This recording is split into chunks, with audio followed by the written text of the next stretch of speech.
வணக்கம் நண்பர்களே, இது தமிழ் நண்பன் ஷார்ட்கட் சேனல். இப்போ நான் பார்க்க போகிறது மெட்ராஸ் ஹைகோர்ட் ஓஏ அலுவலக உதவியாளர் அந்த தேர்வு நடைபெற்றுச்சு இன்றைக்கி. ஸோ அதற்கான ஆன்சர் கீ அப்படின்றத பார்த்துருவோம். ஃபஸ்ட்டு பார்ட் ஏல பார்த்தீங்க அப்படின்னா முதல் கொஸ்டின் உள் ப்ளஸ் இருக்கும் என்பதனை சேர்த்தெழுத கிடைப்பது அப்படின்னு கேட்டிருக்காங்க. இதுக்கு ஆன்சர் உள்ளிருக்கும் அப்படின்றது வரும்.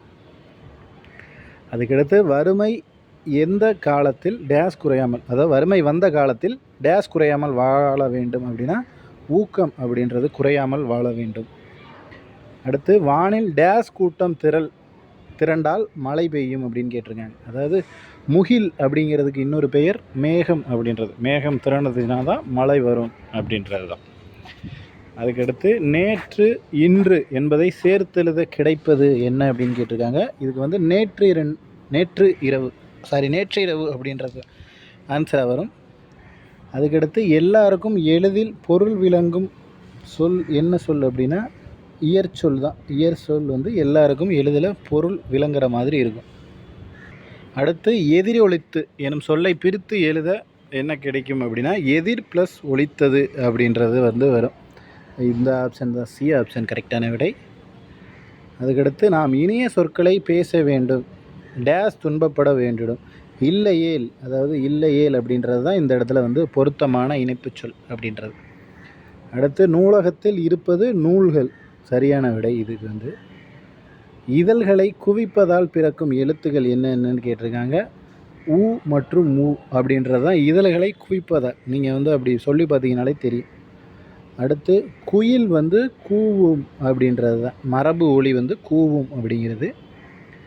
அடுத்து உடல் நலம் என்பது டேஸ் இல்லாமல் பிணி இல்லாமல் வாழ வேண்டும். அப்படி பிணினா தான் நோய் அப்படின்றது பொருள். அப்போ நோய் இல்லாமல் வாழ வேண்டும், பிணி இல்லாமல் வாழ வேண்டும் அப்படிங்கிறது தான் சரி. ஜவஹர்லால் நேரு பிறந்த நாள் டேஸ் தினமாக கொண்டாடப்படுகிறது அப்படின்னா குழந்தைகள் தினம், குழந்தைகள் நாள், ரெண்டு ஒன்று தான்.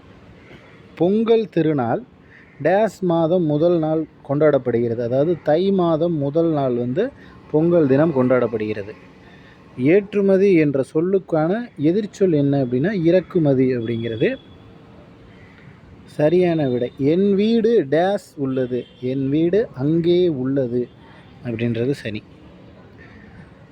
முக்கணிகளில் ஒன்று மா பலா வாழை அப்படின்றது தான் முக்கணி. ஸோ மா அப்படிங்கிறது இங்கே கொடுத்துருக்காங்க. இதுதான் சரியான விடை.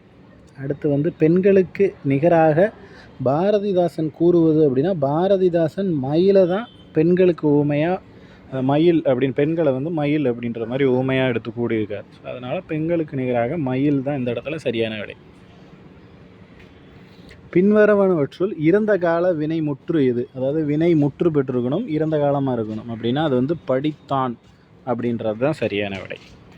செவ்விந்தியர்கள் நிலத்தை டேஸாக மதித்தனர், அதாவது தாயாக மதித்தனர் அப்படின்றது தான் விடை. அடுத்து நலமெல்லாம் எனும் சொல்லை பிரித்து எழுத கிடைப்பது நலம் ப்ளஸ் எல்லாம் அப்படின்னு வரும். இது ஏ ஆப்ஷன். நலம் கூட்டல் எல்லாம் அப்படிங்கிறது. கண்ணோடாது எனும் சொல்லை பிரித்தால் என்ன கிடைக்கும் அப்படின்னா கண் கூட்டல் ஓடாது அப்படிங்கிறது. அடுத்து கனத்த மழை என்னும் சொல்லின் பெருமழை, அதாவது இதுக்கான பொருள் என்ன அப்படின்னு பார்த்தீங்கன்னா பெருமழை அப்படிங்கிறது தான் இதனுடைய பொருள். அடுத்து கலிங்க வீரர்களிடையே தோன்றிய உணர்வு என்ன அப்படின்னா கலிங்க வீரர்களுக்கிடையே தோன்றினது அச்ச உணர்வு தான் தோன்றியிருக்கும். வேற்றுமை உருவு டேஸ் வகைப்படும் அப்படின்னா இது வேற்றுமை உருவு 8 வகைப்படும். ஐயாளுக்கும் இன்னது கண் அப்படின்னு சொல்லுவாங்க. 6 முதலுக்கும் கடைசிக்கும் வேற்றுமை உறுப்புகள் கிடையாது. அதனால் மொத்தமாக 8 உறுப்புகள் அப்படின்றது. எது இனிப்பு சுவை உடையது அப்படின்னு கேட்டிருக்காங்க. இது எல்லாருக்குமே தெரிஞ்சது தான். தேன் இனிப்பு சுவை கொண்டது. அடுத்து தகவல் தொடர்பு முன்னேற்றத்தால் டேஸ் சுருங்கி விட்டது. மேதினிக்கு இன்னொரு பேர் உலகம்னு பேர். ஸோ தகவல் தொடர்புனால உலகம் சுருங்கி விட்டதுக்கு அர்த்தம். மேதினி அப்படின்னா உலகம், அதனால் மேதினி அப்படின்றது தான் ஆன்சர். 8ஆம் வேற்றுமை டேஸ் வேற்றுமை என்றும் அழைக்கப்படுகிறது. அதாவது விழி வேற்றுமை அப்படின்னா சொல்லுவாங்க. 8ஆவது வேற்றுமையை விழி வேற்றுமை அப்படின்னு சொல்லுவாங்க. கழுத்தில் சூடுவது தார். உம்மை தொகைக்கு எடுத்துக்காட்டு இரவும் பகலும். அதாவது இரவு பகல்னு இருக்கா, இதுதான் அந்த உம்முன்றது இடையில மறைஞ்சு வரணும். அதுதான் வந்து உம்மை தொகைக்கு எடுத்துக்காட்டு இரவும் பகலும் அப்படின்றது. அடுத்து வந்து மழையை குறிக்கும் சொல் எது அப்படின்னு கேட்டிருக்காங்க. வெற்பு அப்படின்னா மழை அப்படின்னு இன்னொரு பொருள் இருக்குது. அடுத்து பொருந்தாத ஓசை உடைய சொல் அப்படின்னு கேட்டிருக்காங்க. ஸோ பொருந்தாத ஓசை உடையதுன்னா நீங்கள் படிக்கும்போதே தெரியும். பாகையால் மேகையால் அடிக்கையால் அப்படின்னு வரும். இது மட்டும் திரும்புகையில் அப்படின்னு இருக்குது. இதுதான் பொருந்தாத ஓசை. படிக்கும்போதே நமக்கு ஓசை வித்தியாசமாக வருதா, திரும்புகையில் அப்படின்னு இருக்குது. ஸோ இதுதான் வந்து பொருந்தாத ஓசை உடைய சொல். பரிசு பெறும்போது நம் மனநிலை மகிழ்ச்சியாக இருக்கும் அப்படின்றது விடை. அதுக்கடுத்து சிலம்பு ப்ளஸ் அதிகாரம் என்பதை சேர்த்து எழுத கிடைப்பது சிலப்பதிகாரம் அப்படின்றது. அந்த இப்பு வரணும், சிலப்பு இப்பதிகாரம், பி தான் ஆன்சர். நண்பர்களுடன் ஒருமித்து விளையாடு அப்படின்றது தான் சரியான விடை. ஒன்றுபட்டு, ஒருமித்துனா ஒன்றுபட்டு அப்படிங்கிறது. பகுபத உறுப்புகள் எத்தனை வகைப்படும்னா 6 வகையான பகுபத உறுப்புகள் அப்படின்றது இருக்குது. ஸோ 6 வகைப்படும். அடுத்து டேஸ், அதாவது சரியான சொல்லை கண்டுபிடி. டேஸ் பெயர் என்ன, உன் பெயர் என்ன அப்படின்றது தான். வேறு எந்த எழுத்தை நீ பெயர் என்ன, நான் பெயர் என்ன, நீங்கள் பெயர் என்னன்னு போட்டால் வராது. உன் பெயர் என்ன அப்படின்னா தான் அந்த வார்த்தை வந்து முழுமையடையும். ஸோ அதுக்காக அந்த உன் அப்படின்றது வரும். தீ என்ற சொல்லோட பொருள் வந்து நெருப்பு. பூட்டு நகரம் என அழைக்கப்படுவது வந்து திண்டுக்கல் தான். திண்டுக்கல் தான் பூட்டுக்கு ஃபேமஸ், பூட்டு நகரம். வித்து என்பதோட பொருள் விதை அப்படிங்கிறது தான். வித்து அப்படிங்கிறது விதை அப்படின்னு இன்னொரு பெயர் இருக்குது. பொருத்தமான சொல் உறுப்புகளை எழுதுக. இடி டேஸ் மழை வந்தது. இடி உடன், உடன் அப்படிங்கிறது தான் சரி. இடியுடன் மழை வந்தது அப்படின்றது. ஸோ உடன் அப்படிங்கிறது சரியான விடை. அடுத்து வந்து தென்றல், சரியான சொல்லை இட்டு நிரப்புக அப்படின்னு கேட்டிருக்காங்க. தென்றல், இந்த இன்னு வந்து தவறுதலாக இருக்குது. இங்கே சி ஆப்ஷன் இருக்குல்ல தென்றல், அதுதான் வந்து சரியான விடை.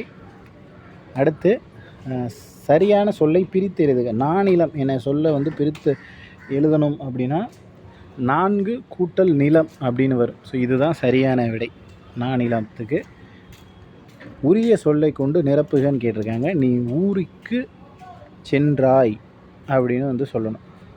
சென்றாரோ சென்றேனோ சென்றாலோ அப்படிங்கிறத விட சென்றாய் அப்படிங்கிறது வந்து கரெக்டாக இருக்கும். சொல்லுக்கு பொருள் காண்க. சீலை என்பதோட பொருள் அப்படின்னு பார்த்தீங்கன்னா புடவை அப்படின்றது ஆப்ஷன் சி வந்து சரியான விடை. அடுத்து 45 முதுமை கூட்டல் மொழி என்பதை சேர்த்து எழுத கிடைப்பது முதுமொழி அப்படின்னு வரும். ஆப்ஷன் ஏ வந்து முதுமொழி அப்படிங்கிறது. திருநெல்வேலி டேஸ் ஆற்றங்கரையில் அமைந்துள்ளது அப்படின்னா தாமிரபரணி ஆற்றங்கரையில் அமைந்துள்ளது. அடுத்து வயலில் விளைந்த முற்றிய நெற்பயிர்களை அறுவடை செய்வார்கள். அடுத்து நிலையான செல்வம் அப்படின்றது வந்து ஊக்கம் தான். நிலையான செல்வம் ஊக்கம் அப்படிங்கிறது. அடுத்து 49 பெருமை ப்ளஸ் வானம் என்பதை சேர்த்து எழுத கிடைப்பது பெருவானம் அப்படிங்கிறது. அடுத்து 50வது கேள்வி, கிணறு என்பதை குறிக்கும் சொல் வந்து கேணி அப்படின்றது தான் சரியான விடை. கிணறு அப்படின்ற சொல்லுக்கான பொருள் கேணி அப்படின்றது. ஸோ இதில் 50ல் உங்களுக்கு வந்து எத்தனை மதிப்பெண்கள் வருது அப்படின்றத வந்து கமெண்ட் செக்ஷனில் சொல்லுங்கள். நம்ம அதே போல் அடுத்த ஜென்ரல் ஜிஎஸ்சில் இருக்கிற 50 கேள்விகளுக்கான ஆன்சர் கீ அப்படின்றது கூடிய விரைவிலேயே கொடுப்போம். ஸோ இதில் வந்து எவ்வளோ மார்க் வருதுன்றதையும் சொல்லுங்கள். அதே போல் கட் ஆஃப் மார்க் அப்படின்றது அடுத்தடுத்த வீடியோக்களில் நம்ம கட் ஆஃப் மதிப்பெண்கள் அப்படின்றது கொடுப்போம்ன்றதையும் தெரிஞ்சுக்கோங்க. நெக்ஸ்ட் எடுத்த வீடியோவில் பார்க்கலாம். தேங்க்யூ.